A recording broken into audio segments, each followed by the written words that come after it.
Well, everybody, thank you for joining us today. My name is Rich Love. I'm CEO of AP Technology, and I've got the best seat in the house to learn about super apps from the expert in the world of super apps, Mr. Will Graylin. And so I got to tell you a little story. I was asked to do this introduction about a month or two ago, and I felt pretty honored. Just like, we want you to talk about super apps. And it's like, yeah, I know our applications are pretty good, and I'm glad you're calling them a super app. I didn't really realize what a super app was, so I'm as excited as you might be to learn about super apps from Will today. Let me give you a little background before I introduce him. Will Graylin's an innovator and an entrepreneur. He having founded 6 high-tech ventures. He has an executive leader and a board member for Fortune 500 companies, a military officer for submarines, right? Fantastic. And an active philanthropist.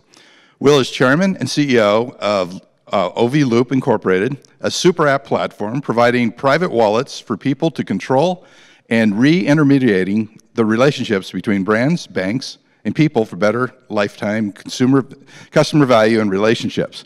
All right, we got that. So with that, Will, I think we're all very excited to find out what exactly a super app is compared to what my definition of what a super app was. Thanks, Richard. Really happy to be here. And yesterday we covered some of the topic around super app and why it's important. Today I think we can get into and double tap and dive into a little bit more on the concept of a super app. Mm-hmm. But a super app is more than just an app. Fundamentally, it is a unified commerce platform. And when you go back and you look at China, yesterday we talked a little bit about how a super app is really the portal towards a super mall, and a mall that allows the consumer and the brand to have a direct relationship, just like you walk into a normal physical mall.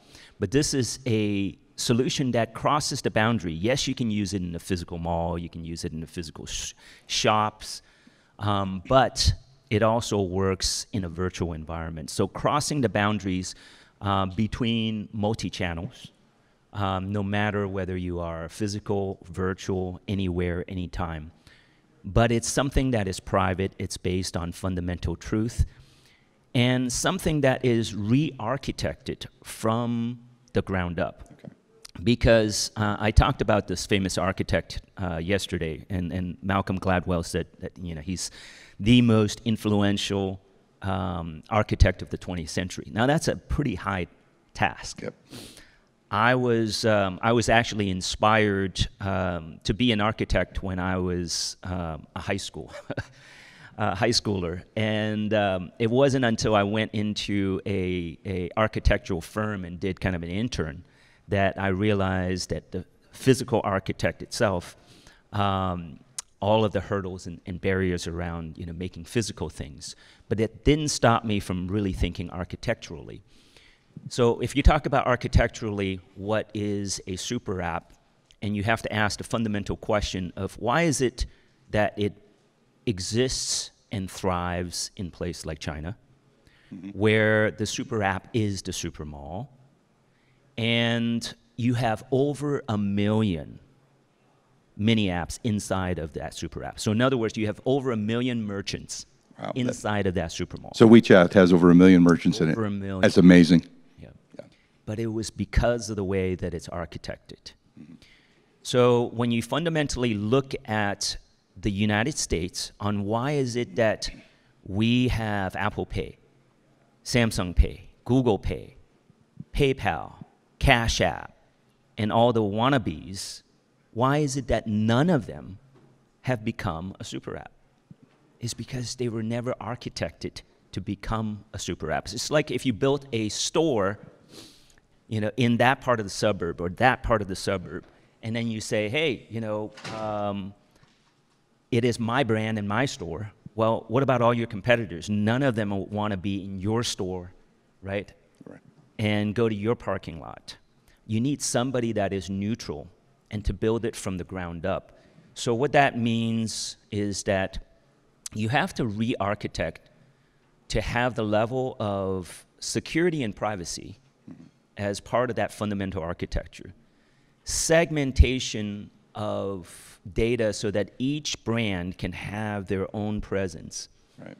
And if you don't architect it the right way, so if you look at any of the modern malls that we go to, they're architected for the stores to have their individual relationships with those who walk in, right? Mm-hmm. So that is the way that we have to think about the super app. So your goal is really to build the foundation. That foundation is built on trust. That foundation is built on security. And from that, you can provide the stores, the slots, the opportunities for the other apps to basically thrive. Absolutely right. Yep. So it comes down to two parts. One is the consumer part, which we can think of it as our wallet, our messenger, and our mall, right? So that is, how can we have something that is private, that belongs to you and me, that is based on the security architecture of the future, not the past? And when you architect this new community, you have to think about not using Victorian level plumbing and architecture and Victorian level towns, but a new digital city that you build it from the ground up. And that applies to security, privacy, as well as that applies to how commerce is done and how the merchants interact with the consumer. So let me give you an example of that. Okay. So an example of that would be, you can build security in two ways. You can build it in the way that you let everybody into your town and you let everybody into your community. It's like the Wild West, all comers. And then you put up a sheriff and you try to have the sheriff maintain law and order.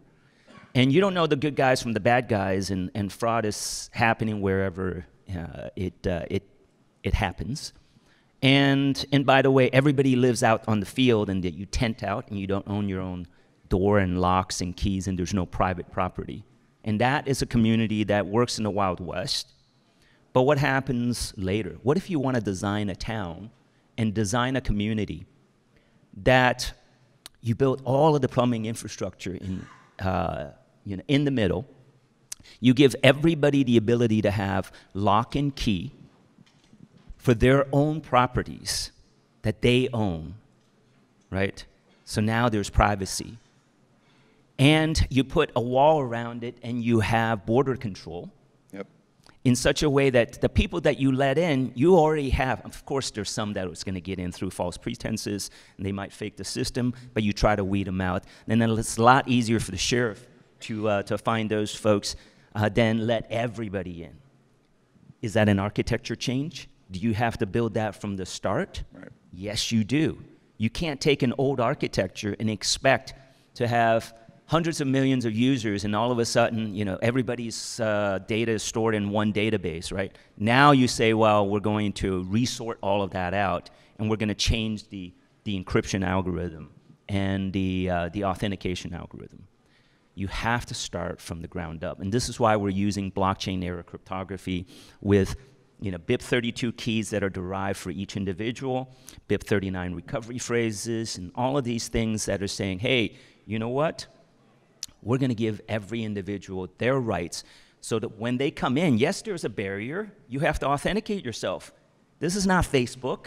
It can't be a bot to just come in and pretend to be somebody else.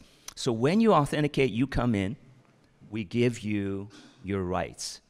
And the great thing about giving your rights is then when we invite merchants to come in and we invite brands to come in, they are also authenticated. So there's KYC process, there's a KYB process. Right. Right. So basically, everybody in the infrastructure is authenticated, can be trusted because the architecture of the system itself guarantees that. So we talked about WeChat in China, and it seems like we'd have much greater challenges for super app here in the U.S. We have a lot more infrastructure or in place. You talked about, the Wild West and then moving to something more modern. I mean, we kind of have that here, and there's also a lot of new technology coming in. So how do you address that with the U.S. challenges with both the physical point of sale and working with the physical world and also working with the online world? I think we need the participation of the existing brands and retailers. We need them to be the ones that incentivizes their customer base, because ultimately we're there to facilitate this community. And we need the financial institutions to also participate. Rather than holding on, you can't steal second base by keeping your foot on first base, right? You have to be able to take some of those risks, and you have to be able to start leaping into new technology while the existing technology continue to operate. Right. So, so this is the way that we think about it. Financial institutions today are seeing that they've given their powers to the networks. The networks are making more money than ever right now. If you look at their 10K, I mean, this is billions and billions of profit. Right? And so while that's doing well, the financial institutions are all under pressure. So how do they innovate without just keep thinking about the old architecture of my standalone stores, rather than thinking about, okay, how do we collaborate in such a way that we recognize the advantages of these new communities, this new mall concept? We open up the APIs. I'll take RTP, for example, whether it's the clearinghouse or FedNow, it's still based on the center of the universe being the bank's application and the bank's website. Well, that is, you got thousands of banks on one side, right? And then you got millions of merchants on the other side. Well, how are they going to collaborate with the many-to-many? So you need to think about it in such a way that, hey, maybe we should open up the APIs in such a way that a mall-like infrastructure can facilitate real-time payments, and that requires just simple API change. But you got to rethink the architecture. Right. In some ways, it's kind of a perfect timing to be talking about a super app, because payments themselves, and a lot of these sessions are talking about real-time payments and buy now, pay later, and all these other types of things that are being available. Those are not necessarily existing infrastructure. So having a new way of working both online and physically, a super app sounds like a great way to do it, and let the best of breed do the best of breed things, but have the trusted infrastructure underneath it. Absolutely. I think the key here is closing the loop between the wallet and the point of sale with a plethora of rails, with multi-rails, that allows for the most secure and private, the most fluid and convenient, and the lowest cost. Those three are really the driving factor. We now have the technology capabilities. It's not that we don't have the technology. It's the willingness and the mindset for the different parties to come together and say, yes, we're going to use this mall infrastructure. And remember, there was a lot of resistance on the physical mall that we talked about yesterday, right? Nobody could even imagine that Macy's and JCPenney's would be under one roof. That's crazy talk. And just like, can you imagine the multiple banks all being part of a super app, the multiple retailers being part of that super app, the multiple insurance companies being part of that super app? So competitors all being in the same community, because it's the community that is what creates the most value, right? And then let your services compete on its merit. Let your products compete on its merit. Right. Oh, that's fantastic. Will, I would love to see a demo. I know we're running out of time here today, so I'm going to come over to your booth over at OV Loop. inside the trade show. Anybody's invited, I think, to come. And Adam, our head of product over there, will be happy to give you a demo of what we're doing in this multi-rail system where you integrate not only payments, this is the really important thing, but payments, rewards, engagement, because it's before the payment, during the payment, and after the payment that makes up for commerce. Right. So we got to think about it as a unified commerce platform where the super app is the super mall, where both consumers have trust and privacy, and the brands can have trust and privacy to interact and transact with each other. That is something that we're striving for. Now, this is just the beginning. Yep. But the great news is we're starting to get some big players that are looking at being anchor tenants. And when that happens, the snowball happens. And our goal is to, let's say within 10 years from now, we'll see, very similar to what we saw in China with unlimited number of merchants that participate. And eventually the super app should be able to be cross-border as well. But today we're focused on the U.S. Okay, fantastic. Sounds exciting. I'm excited to see it, and I'm excited to see the success. And thank you for educating me. I know we have a good app, but I also know we don't have a super app, and not yet. So thank you very much, and I look forward to seeing your demo. Thank you, Rick. Thank you, everybody.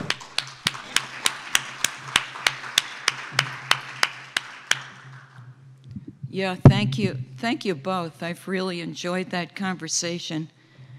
And please, don't go away. Oh, all right. Oh, yeah, you can stay, please. Stay? Yeah, okay. Absolutely. You're part of this. Okay. So I want to thank everyone who's here. As I look around the room, it's very clear to me that we're in a digital commons right now. I mean, it almost looks like a super app out there because I see competitors sitting next to each other. And as I reflect on my journey as a payments industry journalist, and I also want to say hello to John Stewart over there, a media partner, as a fellow member of the press, I'm sure that you've enjoyed seeing the transformation of our industry. And I would also suggest that not every innovation is iterative. There are some times when we can just continually improve on something and make it better and shinier and faster and more secure. And then somebody will come along, like Victor Graylin in 1954, and totally flip the script. I mean, this guy back in 1954 suggested to people that a shopping mall would be a cool idea. And people thought, you're crazy. Why would JCPenney and Sears want to be in the same place? Well, it turned out that he was right.